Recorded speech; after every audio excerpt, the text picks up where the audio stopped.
Yes, ma'am, we can start now. So, good evening, everyone. I'm so glad to welcome you all, despite Dr. Abha not being able to do the masterclass this time.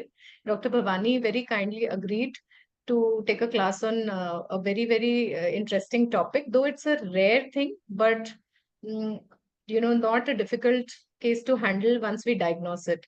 So let us hear from Dr. Bhavani how to diagnose and manage female infertility in a case of hypogonadotropic hypogonadism. Dr. Bhavani is a faculty in IVF unit of Sir Gangaram Hospital and a very well read and knowledgeable person. I'm sure she will give her insights to us today and we'll learn a lot from her. Over to you, Dr. Bhavani. Thank you so much for the kind introduction, ma'am. I'll be speaking on hypogonadotropic hypogonadism in female infertility today. So, hypogonadotropic hypogonadism or secondary hypogonadism is a clinical syndrome that results from gonadal failure due to lack of gonadotropin drive. So, either there is absent or inadequate hypothalamic GnRH production or failure of pituitary gonadotropin production. Now, it is a rare condition. In infertility clinics, the incidence is 1 to 3% of all cases and 5 to 10% of anovulatory infertility cases. WHO classifies it as class 1 anovulation disorder. Now, this condition may be congenital or acquired. Congenital hypo is even more rare. The incidence is 1 per 1 lakh, and it is even lesser common in females compared to males, usually sporadic, but may have genetic basis, which may be X-linked, autosomal recessive, or dominant. Now, here there is partial or complete lack of pubertal development, secondary to the deficient GnRH-induced gonadotropin production, in the absence of anatomical abnormalities in the hypothalamic and pituitary region, and normal levels of the remaining pituitary hormones. Kallmann syndrome is the anosmic hypogonadotropic hypogonadism, where congenital hypogonadotropic hypogonadism is associated with anosmia. And there also may be an idiopathic variant of congenital hypogonadotropic hypogonadism. So Kallmann's constitute 40 to 60% of these congenital hypo patients, where the anosmia occurs due to the hypoplasia or aplasia of the olfactory bulbs, and hypogonadism is due to the GnRH deficiency due to the defective migration of the olfactory and the GnRH neurons. And there may be certain additional features also like cleft lip, palate, neurosensory deafness, clinodactyly, syndactyly, renal agenesis, or neurological defects also. So as you can see here, like I told, that there is defective migration of the neurons from the olfactory bulb, the GnRH neurons from the olfactory bulb to the hypothalamus. Now, this could be a genetic, as I previously said, so it could be due to defect in the Cal1 gene, which is X-linked, or there are many other genes like the FGFR1 gene, which has autosomal dominant inheritance. Now, coming to the acquired causes, there can be many. There can be cerebral tumors such as craniopharyngioma, meningioma, astrocytomas. It may be functional, which may be due to excessive exercise, stress, due to chronic illnesses, malnutrition, obesity, or even it can occur in case of hyperprolactinemia and primary hypothyroidism. It may be due to infiltrative diseases such as hemochromatosis, sarcoidosis, infections such as tuberculosis and HIV, due to trauma, brain trauma, due to vascular conditions such as Sheehan syndrome, or due to drugs such as opioids or steroids. Obesity and HIV, as I've already told, can also lead to this condition. So this picture is basically depicting all these various causes that I have just told. So when we are suspecting hypogonadotropic hypogonadism in a patient, we should keep all these causes in mind and take a detailed history and do a detailed evaluation to rule out any of these.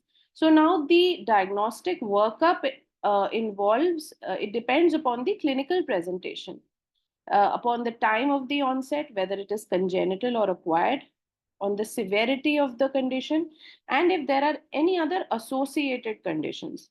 So patients with congenital hypo will present with primary amenorrhea, delayed puberty, absent or poorly developed secondary sexual characters, and infertility. Whereas acquired hypogonadotropic hypogonadism presents with secondary amenorrhea, infertility, decreased libido, and osteoporosis. So these patients will not respond to progesterone withdrawal, but they will respond to withdrawal bleeding with estrogen plus progesterone. Now, it is very important to know the BMI of the patient, because we know that functional hypo is also an important cause. Now coming to the levels, so hormone levels, FSH is usually very low, FSH LH are very low, usually less than 1, or maybe low normal between 1 to 3.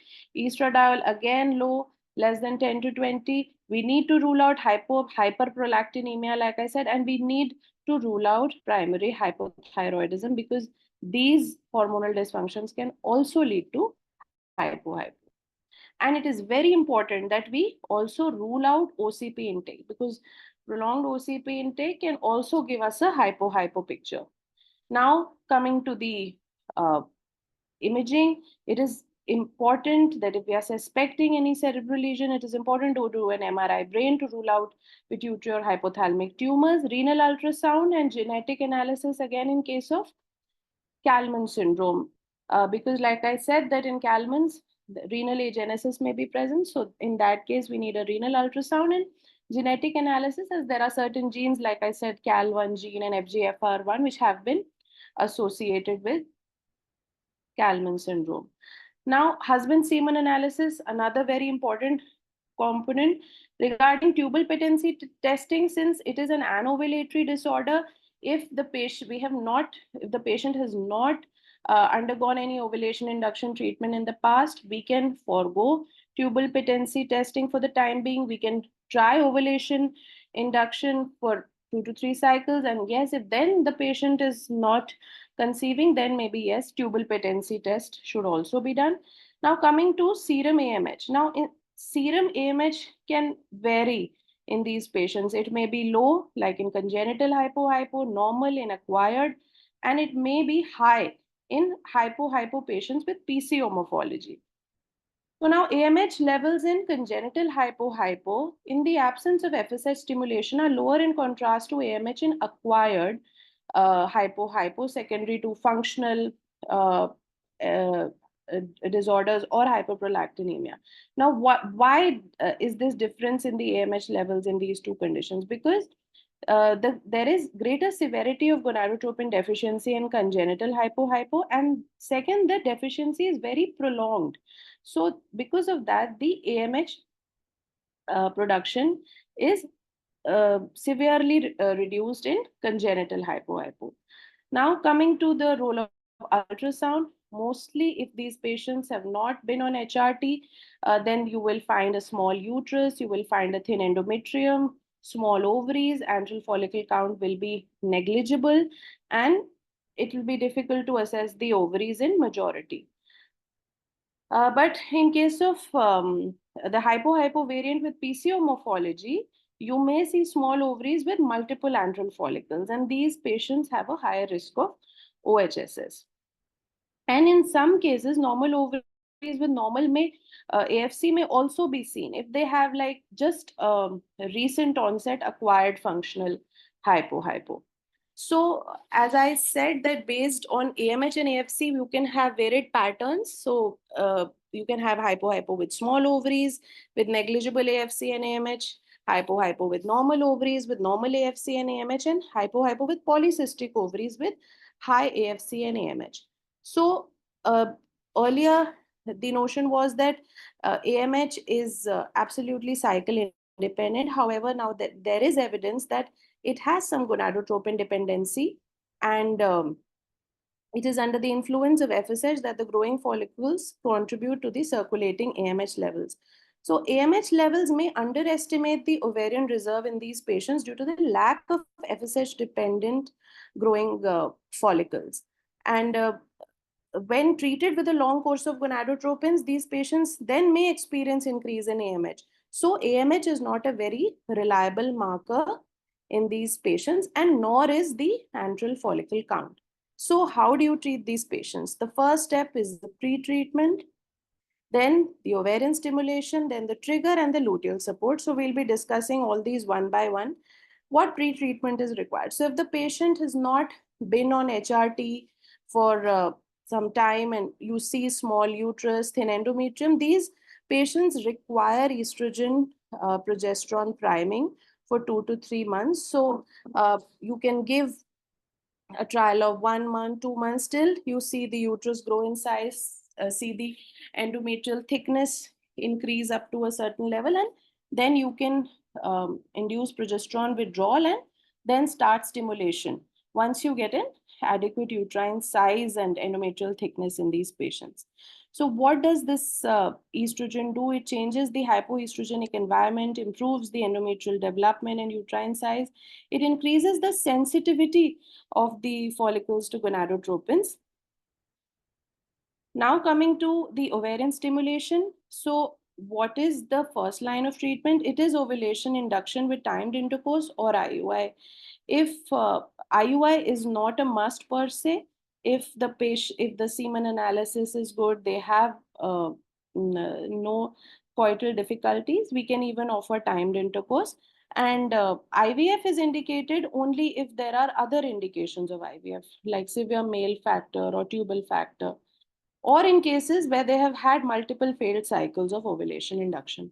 So the gonadotropin is the only way to induce ovulation in these patients, and we require a combination of FSH and LH, which can be in the form of HMG or recombinant FSH with recombinant LH.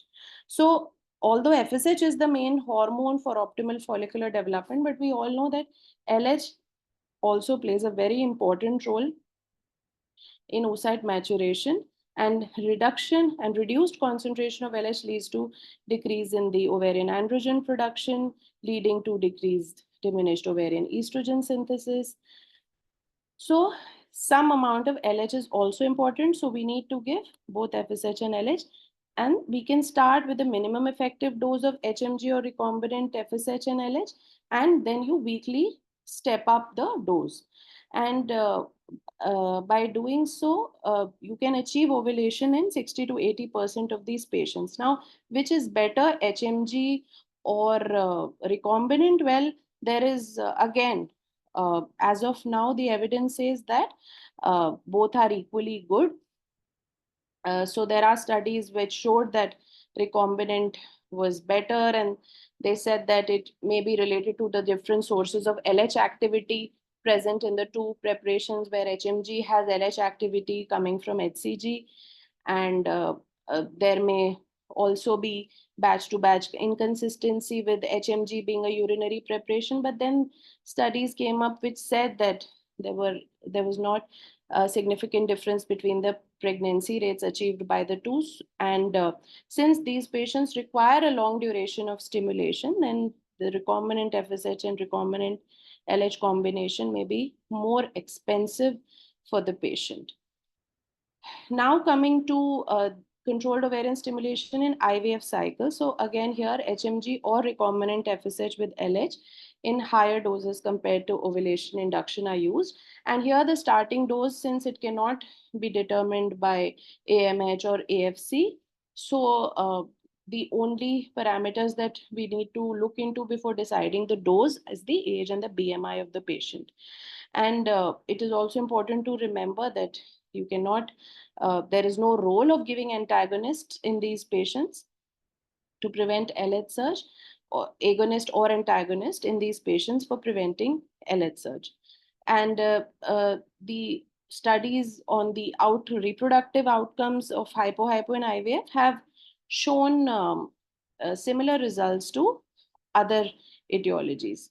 Now coming to GnRH pulse treatment, which, since it is a very cumbersome method of ovulation induction, it is usually not in use. And though it has an advantage of lowering the rate of multiple pregnancy and OHSs, because the stimulation of the ovaries is more physiological. But the disadvantage is that you need to keep the pump connected to the body for a long time, and you need to refill the pump. So it is a cumbersome method, and that's why it didn't become popular. So with ovarian stimulation in hypo, the main moral of the story is that you don't have to give up. It may take long, it may take 20 to 30 days also. So don't give up easily. Don't resort to donor eggs in these patients. Uh, so here is a case report where the patient responded after 102 days of stimulation and then conceived with IUI. So, but there are challenges. One of them is cycle cancellation, where there may be that you've been trying for 30 days, 40 days. You also get tired and you don't see any follicle coming up, or sometimes there is unexpected hyperresponse and you see more than 3 dominant follicles due to the excessive response. And sometimes the patient gets tired and drops out and fails to adhere to the treatment due to the prolonged stimulation. Then risk of OHSS because of the unpredicted hyperresponse, particularly in those with the PCO morphology, and also that the usual predictors of ovarian reserve, FSH, AFC, AMH, none of these are reliable in patients with HH. So while deciding the dose, you don't have the help of any of these markers, and then it is very difficult to predict the response to treatment. And the GnRH agonist trigger, which comes as a savior for us in case of hyperresponse, cannot be given here. So all these increase the risk of OHSS and also the risk of multiple pregnancy, which can be 20 to 50% in these cases. Ovulation trigger, only and only HCG trigger can be used with a urinary or recombinant. GnRH agonist cannot be used in hypo due to the lack of endogenous GnRH stimulation. Now, coming to the luteal support. So, the luteal support is important in both ovulation induction and IVF cycles of hypo. So, progesterone is a must, and estrogen may be added. Intermittent low dose HCG also may be added, because to maintain the corpus luteum, since we don't have the endogenous gonadotropin production to maintain the corpus luteum, you can use intermittent low dose HCG in these patients. But then if the patient is hyperstimulated, then you may think of avoiding low dose HCG. And again, because the corpus luteum may not be maintained for long in these patients, so in that case you can also think of adding estrogen.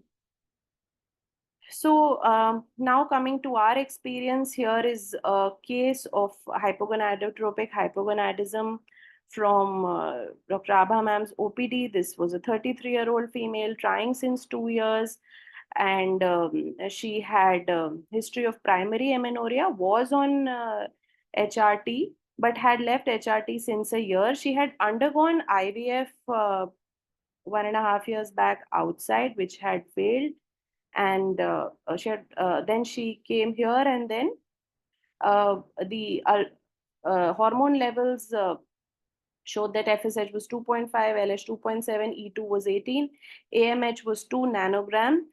The ultrasound showed a small uterus with a thin endometrium and small ovaries, and then she was giving estrogen pre-treatment for 4 weeks. The endometrium still remained thin. Then the estrogen treatment was extended for another 2 weeks, and after that, once the endometrium grew more than 6 mm, then she was given medroxyprogesterone withdrawal, and then the stimulation was started. So first we started with HMG 75 units for 5 days, then 150 for 5 days. Then still E2 didn't increase. Then the dose was escalated to 225 for 5 days, continued for another 5 days. Eventually, after 21 days of stimulation, she received an HCG trigger followed by timed intercourse with luteal support with micronized progesterone. And so here is the ultrasound chart where after 21 days of stimulation, we were able to achieve two dominant follicles. And then now this patient has an ongoing DCDA twin pregnancy, currently at 24 weeks. This is another case. This is an IVF stimulation. So here this patient is a 35-year-old with trying since 6 years with as you can see, FSH and LH are less than 1, E2 is also low. And this patient had an AMH of 2.2 nanogram, but AMH, as we have discussed, is of no value in these patients. Because of her, she was 90 kgs, and because of her high BMI, she was started on a high dose of 300 units of HMG. She was given it for 9 days. Then, since there was not much response, it was changed to recombinant FSH with LH for another 10 days. And then, as you can see, that here you can see very few antral follicles, and the picture totally changed after she required 20 days of stimulation, and the picture was totally different. She had hyper responded with an E2 of 4,000, and the only trigger we could give was HCG. But we did a freeze all, and she underwent a frozen embryo transfer and has achieved a live birth. So with that, I end my talk. Thank you for hearing me.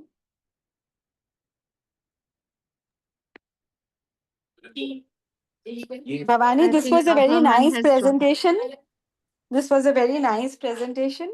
And I was wanting to know whether in the first cycle where you showed IUI or timed intercourse, was it the IVF which she had before with 3 embryos, was it with her own eggs or donor eggs? Ma'am, this IVF was with her own eggs. No, this IVF where it went up to 4,000 with us was with her own eggs. No, that The patient. other patient who came to us, she had a history of IVF outside, but the prescription says that it does not mention donor eggs. But I will recheck. But yes, many patients come with the history of IVF with donor eggs. donor eggs, because Yeah. I can say that 3 embryos were transferred. Yeah. Because Ma'am, what happens the I moment remember stimulation one goes. patient of ours who had undergone a donor egg IVF, ma'am. And if you remember, she had a septum also, and then Yeah. That so was, I and then think, that Priyanka or someone like that. Priyanka. So she had undergone a donor egg IVF and But it had Tejasvi, failed. what I want to say is that you must have the heart of stimulating for a longer period.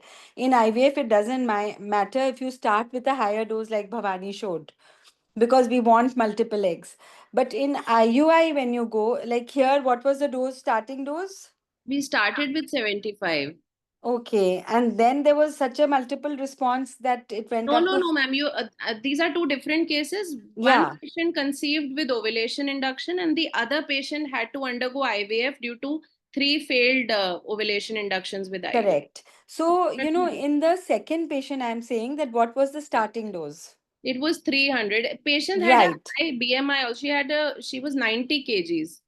So Now, here, if you probably see, because of that. still it took 21 days for Yeah. the follicles to grow. So, only thing is, this take home message from the whole talk is very important, that don't stop stimulation around day 13, 14, saying that there is no response.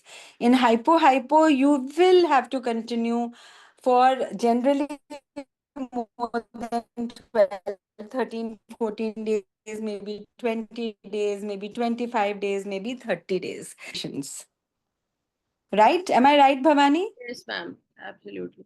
In both these patients, we required Stopped on, we over would 20. have stopped on day 16 also, saying endometrium नहीं बढ़ रहा है, E2 नहीं बढ़ रहा है, कोई follicle नहीं बढ़ा, 16 दिन हो गए हैं. So people take them for donor eggs in the next cycle, that your E2 is not increasing, your follicles are not increasing, and nothing is happening. But must have the heart to go on for another, say, 7 days, and everything happened. Very nice presentation. I would want everyone to put their questions.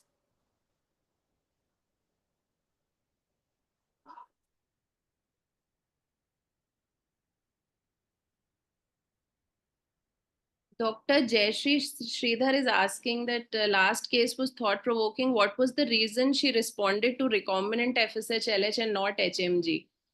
Now, I'll give you my thing. I had prepared two cases to be published, and we wanted to report these cases in a good journal with absolutely the same thing what is written here, that she did not respond to HMG for almost 20 days, and we changed over to recombinant LH FSH. And in the next day, next 10 days, the patient responded with a dominant follicle. So probably HMG is very inconsistent in his action. And if you get a HMG which writes 225 but only supplies 150 units or maybe even less, then we do not get responses. When you have to go on escalating the dose, and the dose truly is not escalated, even if we look at the units, it's 225, but maybe the drug which is there is much less than 200 or much less than 150. That is why HMG response sometimes is unpredictable, but doesn't happen always. When HMG bioavailability is good, is the same as it is written, maybe 30% up and low, it works. But if it is more than 30% below or above, it may not work. Below, especially, will not work, Jayashree. Am I right? We wanted to Yes. publish, but they said that a lot of studies have been done and we will not publish this case report. They did not understand why we were wanting to publish, because we saw HMG for 20-22 days did not show any response the moment we converted to recombinant. It was prolongation of treatment where the response came, or it was changing to a better gonadotropin, which is very consistent in its dosing. Dr. Arshia wants to know how to decide the dose for IVF stimulation. Do we always have to start with a high dose? Like you've told in the last patient, 300 was used as AMH and AFC are not reliable. So how to decide? You can decide on a lower dose also. I think we gave a very high dose to her. I should not have given 300. Maybe 225 would have sufficed. But in hypo patients, I've generally seen I start with 75, go on for almost 10 days, but then I have to increase to 150 or 225 mostly. But a lot Ma'am, of if them may respond like this IVF patient responded with hyper response. Ma'am, like a patient has already undergone ovulation induction in the previous cycle, we know that she will not respond with 75 or 150 and and only responds with 225. Can we directly start her on that dose since we have a Yeah, we can previous cycle directly to start. guide Did we her? not directly start her on that dose? Let me see. Yeah, we directly Hey, ma'am, started her on that dose. in that patient, though, it was her first, she conceived in her first ovulation induction only. So this patient here, Yeah. she conceived in her first ovulation induction only. So we started And with it was a singleton pregnancy which she conceived? no, this she had twins. She has Yeah. twins and So she's again, we get impatient. In 20-21 days, we feel increase the dose. But if we even keep the dose constant mm. at 150, she may not have had twins. She could have conceived with a But single at child. 150 there was literally no response. But ma'am, you think that just by prolonging It stimulation comes up. with the It same comes dose as also the helps? FSH, as the serum FSH levels build up and they go Hmm. above the threshold, the response would come. See, we increased the dose at In a this, 14 mm size. There were already two follicles No, there. ma'am, till What dose did we use here? ma'am, first 10 days, first 5 days, we gave 75, then 150 for the next 5 days. You directly called her after 10 days. She came on day 3, then she came on day 13. But between Okay. day 3 and 13, she had no response. Then Hmm. you increased the dose to 225. Then you stuck to 225. You gave 225 for 5 days, then you gave it for another 5 days. Then she responded to Yeah. 225. So, there were 3-4 dominant follicles, and this is a very tricky situation. If you give the same yeah. dose, then she could make multiple follicles. If you drop the dose, she might just stop The the follicles follicular just growth get because there arrested is so no many times we see. endogenous, yeah, Yeah. gonadotropin. So we could have dropped the dose a little bit retrospectively when I look at this, and maybe would have dropped it down to from 225 to maybe 200 or 175 to cause a monofollicular growth. Ma'am, I think the lesson to learn is to keep patience and keep on going, because some people might, now we also know with learning with you, but on day 17, people might just give up. The Here on day 17, looking at this card, people might just give up giving gonadotropin. So I think in hypo, we have to go on. That's the. Ma'am, you're muted. Ma'am, you are muted. Abha, ma'am, we can't hear you. You are muted. Your mute button is on. Sorry. Okay, Tejashri, I was saying that I have seen logbooks in the FNB examination for students going for the FNB exit examination. And over there, I read these cases very carefully. 12 days or 10 days, they were given HMG or recombinant FSH LH. No response, but taken next cycle for IVF with donor eggs. It is so common, to Yes. stop stimulation in 10, 12 days, which should not happen in hypo if your diagnosis is correct. Patient was not on any OC pill for hormone suppression, and still her FSH LH are low. You can Right. close your eyes and give her stimulation for a month or even more. And Dr. Nisha Vaidya is asking, one of the donors we stimulated took 16 long days to respond. Because of high number, we not able to read the message. Nahin, Ma'am, could but you? So unfortunately, she all was, were empty follicles. was Now, yeah, retrospectively thinking, she was hypo. That is why lot the of. decapeptyl trigger did not work. Maybe how to make So, decisions. ma'am, lot of donors are on OC pills, and these agencies do give them OC pills to time their cycles. So it's very Mm. important in donors to get their baseline FSH LH. Yeah. And even if the baseline LH and FSH on day 2 is done, you said you don't do FSH and E2.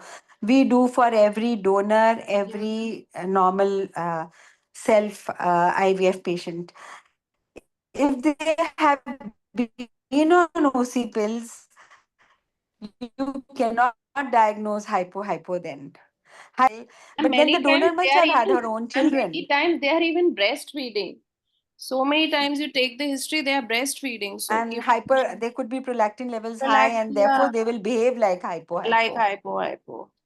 So you are right, I think, Nisha, that possibly she behaved like hypo. This donor, find out whether she was breastfeeding, whether she was on OC pills, how did she conceive her first child, and a basal FSH and E2, not LH. FSH and E2 are extremely important to know when they are not on any hormones on day 2 of a period, or if she doesn't have a period on a 1 month period of amenorrhea without any medicine taken during that 1 month, that what is her basal FSH and E2. And if that is low, then you can do FSH, LH, E2, all the three also. And if all are low, then you truly diagnose her as hypo. But here, probably all were empty follicles. I don't know, because the donor must have had her own child. And I don't think, I'm not sure what was the reason. You have to diagnose beforehand. You cannot diagnose on day 2 of starting a cycle, because Yukti wants to know if we can add recombinant FSH to HMG later. yeah, why not? Like in this patient in where I showed the IVF stimulation, we had to shift to recombinant. Yeah, you can shift to recombinant, you can add recombinant, but Yeah. if HMG is not working, it's not working. Why do you want to go on giving it also? Ma'am, what is your opinion on the luteal support in these patients? Do you think progesterone is enough, or should we all add estrogen See, or HCG? No, you see, in the beginning 7 days, it is the pituitary LH, which Yeah. supports the endometrium Yeah. before beta HCG starts coming in through an implanting embryo. So those 7 days, we can give HCG. We can give it on day 0, 3, and 6, or we can give it on day 1, 4, and 7 of ovulation. Hmm. I also want to make another point here that suppose you have a very high AMH and a polycystic location, please don't forego doing a FSH LH2 in these patients if they have long periods of amenorrhea and they come to you with this. Would be Because hypo. I have in my span of treating reproductive medicine found some FSH receptor resistance, or you may call it polymorphism now, where FSH levels are as high as 60, 70, 80, 100 also. And these patients do not respond to any type of ovulation induction. So AMH alone is not a predictor of no response or hyperresponse. You must once at least in a lifetime do a FSH LH2 also for such patients who have long periods of amenorrhea and very high AMH. Dr. Nisha is asking how to avoid OHSS risk when HCG given with an E2 of 4,000. You have to segment your cycle. That is the only way you can avoid. Don't do a transfer. And number two, then you give all the measures to prevent OHSS, like you will give her HES, you will give her bromocriptine or capgoline. You might even today's day, you can give her oral antagonist also, so that everything stops.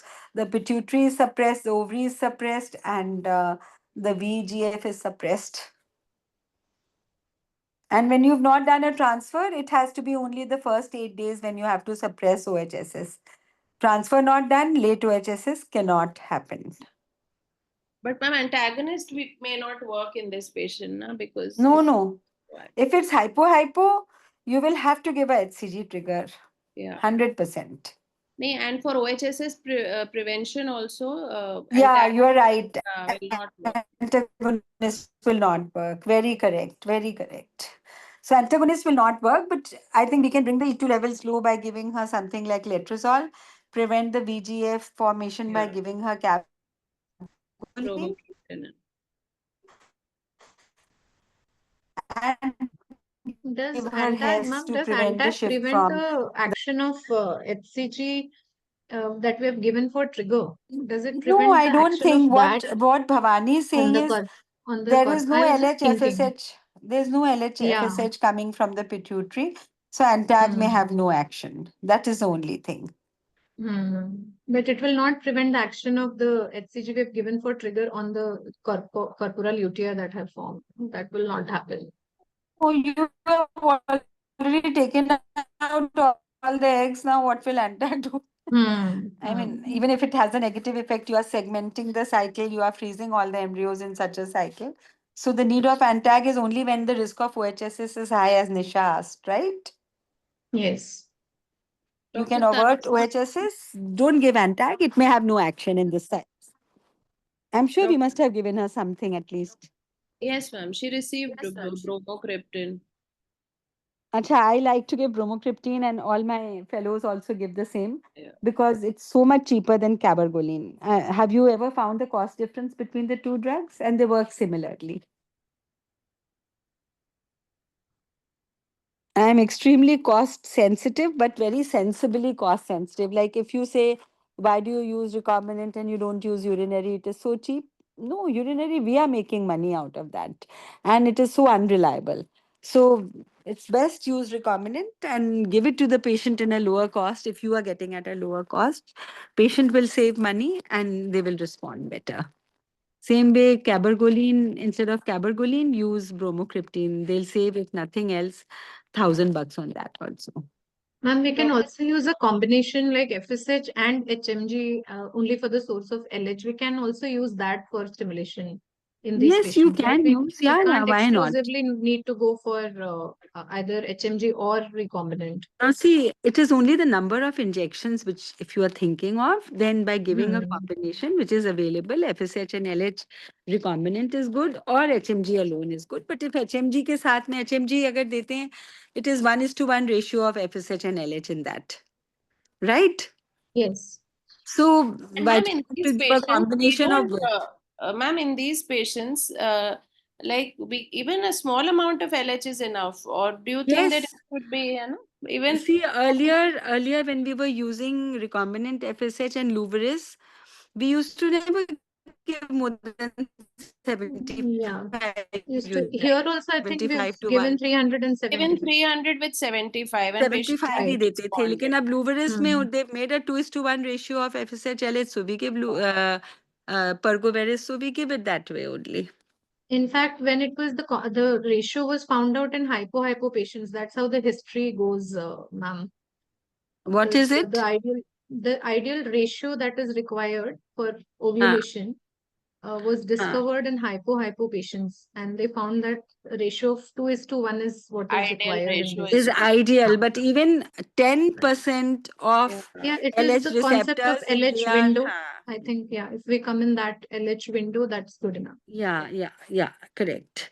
And bromocriptine is 2.5 milligram dose and once daily, and we give it vaginally so that they have no symptoms of vomiting or dizziness, which they have with cabergoline. So many symptoms are there with cabergoline, but patients don't complain because they are already having symptoms of OHSS.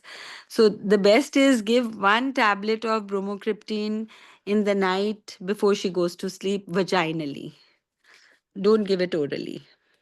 Dr. Tanush is asking how many months of OCPs can cause hypo. Oh, any maybe 3-4 months also can cause a hypo like picture on day 2 or day 3. In conferences, a man from England, a doctor from England said, "Oh, you can bring the FSH down by giving OC pills and then stimulate, and you can stimulate these patients." And I remember as a very young clinician in reproductive medicine, I said, "How does it matter if we bring the FSH? Of FSH. The threshold is still high. To cross that threshold to be able to stimulate ovulation, we will still need to give a very high dose. And if we still don't cross that threshold, lowering the FSH will not make her respond. You understand? Yeah. समझ में आई Right. बात मेरी नहीं आई.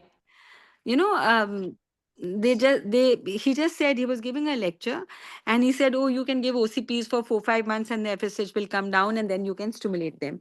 So I just stood up and asked that we have only lowered the serum levels of FSH, but the threshold at which ovulation will dominant follicle will be selected is still high. That cannot be changed.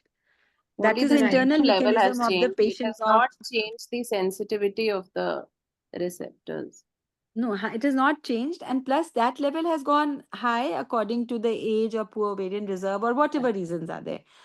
So we will still have to build up the serum FSH levels to cross that threshold to be able to select a dominant follicle. And if suppose it is 40 or 60 or 80 MIU, the FSH basal level, and we brought the FSH down to 4 or 3 and we start stimulating, it will still have to cross that level, maybe go higher than that, where it will have to bring a dominant follicle, which is very quite impossible if she's already gone into POI. Hmm. Dr. Tanush is asking, should we trigger with GnRH agonist in these patients to prevent No. OHSS? Where is Tanu? Acha, Tanush Bharadwaj. How can you trigger with GnRH agonist when there is no LH in the pituitary, Tanu? There is pituitary is making no LH. What will the GnRH agonist trigger? And our HCG is better or HCG 5000? Both are good. Not 10,000. I've never used 10,000 in my practice. Have you seen us using 10,000, Tejashri or Bhavani? Ma'am, 5,000. 5,000 in 5,000. IUI, but in IVF, In we can IVF, use, we can we use need to use 10,000, but we are 10,000 using recombinant version. mostly. Yeah. So IVF. that is how much? 250 microgram, and that is That's it. equivalent to 6,500. 6,500 HCG. So that is our maximum dose. At least I don't prescribe 10,000 at all. Ma'am, we are done with the questions. Are there any other questions? Thank you so much, ma'am. Thank you so I'm much. so happy that you brought this up and you brought a case-based discussion. Very glad about this case-based discussion. कहाँ से निकाले तुमने ये cases सब? हाँ, मैंने अभी वही स्वाति से ही पूछा कि मुझे कोई हाइपो का केस बताओ अभी लास्ट 6 months में तो।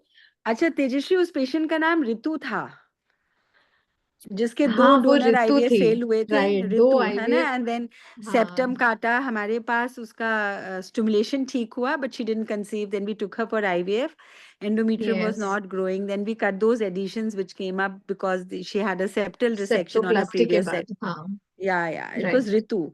And then at and 12, she conceived had a now, big subchorionic hematoma and all that, but then she overcame everything and she yes, delivered a child. Yeah. yes. Yes. Ma'am, incidentally, Saturday pickup that I'm doing is also hypo. See, and what is her Her E2? What is her final E2? last I did was 3,000. Oh, देखो अब, this is hypo. What doses you were giving? Her AMH was 1 nanogram and she's 33, 34 years. So you were giving her I 300 or? started with 300. Okay. 300 for 7 days, then E2 came 300 only. Okay. So after that I continued the same dose. Hmm. उसके बाद फिर बढ़ गया एकदम से 3,000 चला गया से, E2. हाँ. So you will freeze all her embryos, right? Yes, ma'am. I've So let her counseled go her. into HSS, and very good. See, so hypo, I had once upon a time when we didn't have so many books and so many essays, I had collected 5 cases and I had sent it for presentation. I did a paper presentation in India somewhere, 5 cases of hypo with underlying PCOS. And I read literature and I found that they had reported cases that hypo can have a underlying PCOS like, ovary. And when you stimulate them, because they've never been exposed to FSH LH, when they are stimulated, then they behave like PCOS girls. So we cannot reveal this factor till we've stimulated these girls. Once we stimulate, then we know that yes, this hypo has underlying ovarian PCOS. But we have done fresh transfers also in hypo patients, and with that HCG protocol, they have come Stimulation is positive. not too high. We get 5, 6 oocytes, 7 oocytes. In हाँ. these cases, you will get more, and hence the problem. Thank you so much, ma'am. And I think it's Guru Purnima day, so it was so good Yeah, to see you thank you everyone today, and for and teaching keep me. your blessings with all of Thank us, you, ma'am. Purnima, to all of you who are on this forum, because we all learn by your questions, by your answers, and everyone is a guru who's still reading and teaching and learning everything together. Thank you. Thank you.